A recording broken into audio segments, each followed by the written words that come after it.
Est-ce que tu as l'impression que le soir, tu as du mal à t'endormir et quand tu t'endors, c'est comme si ton corps, mort de fatigue, s'éteignait d'un coup?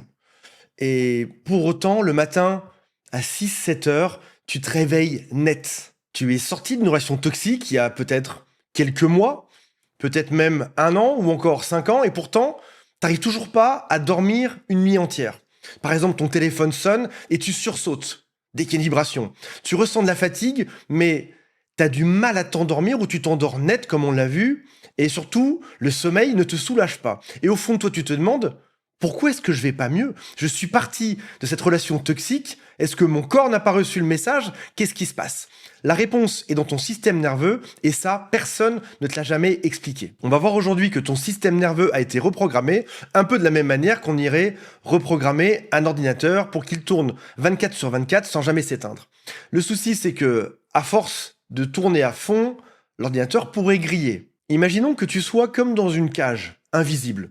Juste autour de toi, il y a ces barreaux, sauf que cette cage, tu la vois pas. Cette cage, elle va dicter ton sommeil, ta digestion, ton humeur, ta capacité à aimer, le fait que tu puisses te concentrer ou pas, ou même tout simplement à exister. Et si tu te reconnais dans certains de ces symptômes, tu es peut-être encore aujourd'hui dans cette cage toxique et on va voir ensemble 5 manières concrètes de s'en sortir. Avant de comprendre exactement ce qui est cassé ou ce qui est différent toi aujourd'hui, il faut que tu comprennes comment est-ce que c'est arrivé et comment est-ce que c'est censé fonctionner de manière saine. Tu as un système nerveux qui est dit autonome. C'est lui qui gère par exemple ce que tu contrôles pas au quotidien. Par exemple, tu peux pas contrôler ton cœur qui bat. Tu peux pas non plus contrôler ta digestion ou ta respiration ou ta sueur. Et pour ceci, il y a 2 modes dont tu es peut-être pas conscient aujourd'hui. Il y a tout d'abord ce qui s'appelle le système nerveux sympathique. Retiens bien ça. C'est ton mode d'action. En gros, c'est lorsqu'il y a quelque chose à faire, j'allume les moteurs. Quand je m'active, par exemple, quand je dois aller au travail le matin, je vais allumer mon corps. J'ai mon cœur qui va s'accélérer, j'ai mes pupilles qui se dilatent, j'ai l'idée d'aller me servir un café, je vais dans ma voiture. Tout ceci déclenche le système sympathique. Il a été construit il y a des millions d'années. Tout ceci démarre ton système sympathique. Ton corps va libérer du cortisol, de l'adrénaline, et là tu te sens vivant et plein d'énergie. C'est le mode dans lequel tu es, par exemple, quand tu fais du sport, ou quand tu es en présentation de projet devant toute ton équipe, ou alors quand tu t'engueules avec quelqu'un. Le mode sympathique, il est pas mauvais, au contraire, tu as besoin de ça pour vivre, il est nécessaire. Et puis il y a le deuxième mode, qui s'appelle le parasympathique. C'est un mode de récupération. C'est celui qui te permet de digérer tranquillement, de dormir profondément, de réparer tes cellules, de te détendre et de te connecter aux autres. Ton cœur va se ralentir, ta digestion repart et tous tes muscles se relâchent. C'est le mode de tout va bien, je peux baisser la garde. C'est dans ce mode et seulement dans ce mode que ton système immunitaire se renforce, que tes cellules se régénèrent, que tu produis des bonnes hormones. Maintenant, ce qu'il faut savoir avec ça, c'est que tu es dans le mode 1 ou 2. Tu es soit en mode sympathique, soit en mode parasympathique. Tu peux pas être les deux en même temps. Une journée saine, classique par exemple, ça devrait ressembler à ça. Tu es en mode sympathique quand tu travailles, puis tu passes en mode parasympathique quand tu manges à midi ou quand tu rentres à la maison le soir et que tu te détends dans un bon bain. Donc comprends bien que ces 2 modes s'alternent, tu passes dans l'un puis dans l'autre, puis dans l'un au sein de la même journée. Ça oscille. Et c'est là qu'on entre dans le sujet de cette vidéo d'aujourd'hui parce que dans une relation toxique ou suite à une relation toxique, ce balancier ne balance plus. C'est ce qu'il était censé faire en principe. Il se bloque d'un seul côté et il y reste pendant des années. Alors voici ce qu'il t'est peut-être arrivé. Je vais te raconter un peu ta propre histoire. Quand tu rentres dans une relation toxique au tout début, ton corps a bien fait son travail. Il y a eu des tensions, le mode sympathique s'est activé.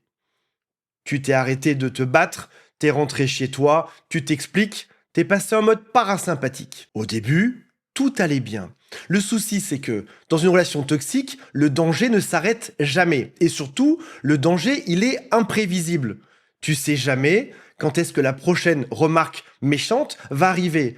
Tu sais jamais quand est-ce qu'il y aura une dispute. Tu ne sais pas quel est le type d'humour qui va taper exactement là où ça fait mal. Et pour ton corps, pour ton cerveau, l'imprévisibilité, c'est pire qu'un danger constant. Parce qu'un danger constant, à un moment donné, on s'y habitue, mais un danger imprévisible, ton corps ne peut jamais baisser la garde. Un exemple, si jamais ton chef est toxique, il est constant. Tu sais que quand tu y vas, faut mettre la garde en place. Quand tu repars de cette relation, c'est fini. Dans un couple toxique, déjà tu vis avec cette personne et ce danger peut arriver n'importe quand. Et c'est ce qui fait que ta régulation ne se fait plus et le mode sympathique s'active tout le temps. Et malheureusement, le mode parasympathique ne démarre plus, lui. L'image la plus parlante là-dedans serait que dans un camping, si jamais quelqu'un doit monter la garde autour du feu pour éviter que les loups viennent vous manger, c'est toi qui gardes le feu toute la nuit, tout le temps, pendant des mois ou des années, parce que ton corps s'est habitué à être en alerte maximale tout le temps. Alors toi, au quotidien, t'es peut-être pas habitué à vivre dans un camping près d'un feu qu'il faut que tu allumes, mais c'est quasiment pareil. Le matin, tu te réveilles avec encore une tension, avec encore mal au ventre. T'as encore rien fait, il s'est rien passé, mais t'es encore en alerte. Tu consultes ton téléphone alors que tes yeux s'ouvrent à peine. Pendant la journée, tu vas même dériver ça à d'autres personnes parce que ce mode d'hypervigilance est tout le temps activé. Si jamais il y a des gens dans l'open space où tu bosses, tu vas les scanner en permanence pour savoir si le bruit qu'ils font en posant leurs clés sur le bureau est normal ou pas, pour savoir si leur ton de la voix ou leurs micro-expressions sur le visage sont normales. Tu deviens une espèce d'expert en lecture de signaux faibles, comme dans le film Le Chant des loups avec François Civil dans son sous-marin. T'as toujours ce casque autour des oreilles pour écouter le moindre petit signal. Le mode sympathique qui est tout le temps activé, ça a un nom, ça s'appelle de l'hypervigilance. En gros, ton cerveau a tellement appris à anticiper le danger qu'il scanne tout en permanence, même quand tu es seul chez toi et même quand tu dors. C'est pour ça que tu t'endors net quand ton corps est mort de fatigue et qu'à 4 heures du matin, tu te réveilles en angoisse. Même si ça fait 6 ans que tu as quitté cette personne. En gros, ton corps ne dort pas vraiment, il monte la garde auprès du feu. Et c'est ce qui fait que dans le temps, t'aurais pas sursauté pour n'importe quoi, aujourd'hui un peu plus. Il y a un bruit un peu trop fort, ça te stresse, il y a quelque chose qui se passe, t'es vigilant. Tu regardes droite-gauche, tu vérifies qu'il se passe rien de grave. Il y a un autre terme que tu as déjà entendu peut-être dans d'autres vidéos ou dans d'autres articles de psychologie qui s'appelle le nerf vague. C'est le nerf principal de la fonction parasympathique et elle perd de ce qui s'appelle le tonus. Si le tonus vagal est bas, alors t'arrives plus à te détendre, à dormir, à te rassurer. D'ailleurs, il y a des bracelets électroniques, il y a tout un tas de matériel qui existe aujourd'hui. Je fais aucune pub pour personne, mais l'Apple Watch par exemple, mais comme plein d'autres, tu la mets à ton bras et elle va venir mesurer ce qui s'appelle la variabilité de la fréquence cardiaque. VFC, tu vas dans l'onglet santé et tu pourras vérifier si ton cœur sursaute des fois un peu plus et s'il n'est pas toujours aligné et tranquille. Alors l'hypervigilance, bien évidemment, mes amis, ça n'a rien de bon sur le long terme. Tu peux avoir le syndrome du côlon irritable, tu peux avoir des constipations chroniques, des cycles menstruels qui sont cassés, polyarthrite, eczéma chronique. Je dis pas ça pour vous inquiéter, ni pour que vous ayez directement vérifié ce que vous avez ou pas, juste pour vous montrer que l'hypervigilance déclenche bien évidemment des maladies. Aucun corps n'est fait pour rester en mode sympathique en permanence. C'est ton corps qui te dit là, je ne tiens plus, un peu comme une voiture qui sera à 300 à l'heure sur l'autoroute. Si jamais tu fais ça pendant 10 minutes, ça va. Si maintenant tu es à 300 ou 250 pendant des semaines ou des années, au bout d'un moment, la voiture, elle est bonne à la casse. Elle se fatigue. Alors, on en arrive à la question la plus importante de cette vidéo. Peut-être que tu vas me dire, oui, mais Antoine, moi, je suis sorti de cette relation depuis 5 ans. Pourquoi est-ce que je vais toujours mal? Eh bien, la réalité, mes amis, c'est que quand tu as été habitué à des crises de manière aléatoire, être en mode sympathique devient ton mode par défaut, devient ton mode normal. Donc en gros, ton corps continue de fonctionner comme si cette personne toxique était toujours présente. Et au passage, ce scanner d'hypervigilance, des fois il est bon, des fois il est pas bon. Il y a même probablement de fortes chances qu'il se déclenche un peu trop. Ton cerveau a appris à classer les informations dans 2 sens. La toute première, c'est cette personne est sûre ou cette situation est sûre, ou alors elle n'est pas sûre. Et tout d'un coup, tu te retrouves à douter. Un homme te sourit dans la rue, ça devient pas sûr. Une amie ne t'a pas rappelé en 2 heures, c'est pas sûr. Il y a un silence dans une conversation, tu dis là, il y a un problème. C'est ton radar qui est en train de déclencher des alarmes sur tout, et c'est pas de la paranoïa, c'est juste la signature précise d'un trauma complexe. Et il y a quelque chose d'autre que tu peux peut-être observer, c'est que ton corps va parfois faire des choses désespérées pour t'imposer du repos. Par exemple, tu vas t'effondrer. Un jour, t'as plus la force pour rien, ou tu pleures pour rien, ou t'as plus envie de rien. On appelle ça une dépression, mais en réalité, c'est ton système parasympathique qui a pris le pouvoir de force. Parce que ton système sympathique, lui, refuse de s'éteindre. Et donc, tu te retrouves dans une situation qui semble absurde vu de l'extérieur. T'es anxieux et épuisé. T'es hyper vigilante et incapable de te lever. T'es insomniaque la nuit, mais tu t'endormis sur le canapé l'après-midi. En gros, ton système nerveux ne sait plus du tout où est-ce qu'il en est. Il y a autre chose qui touche moi, en l'occurrence, ça m'a fait le cas pendant des années, j'en ai encore des tout petits signaux aujourd'hui. C'est ce qui s'appelle la dépression haute fonctionnelle, ou une dépression masquée. Alors ça ne va concerner qu'une toute petite partie d'entre vous, donc pas de stress. Les gens comme moi, pour qui l'hypervigilance a duré trop longtemps, trop d'anxiété, trop de fatigue, tu finis par être réellement en dépression. Mais parce que t'es un malin, peut-être comme moi, ou peut-être aussi beau, j'imagine. Non, je ne suis pas narcissique. Je suis modeste, modestement réaliste. Ton cerveau finit par se dire, je dois aller bien. Et là, suivez-moi bien sur ça, parce que c'est la chose la plus traître de tout ça. C'est que tu finis par être en dépression d'un point de vue clinique, sauf que tu n'en as pas réellement les effets sur toi.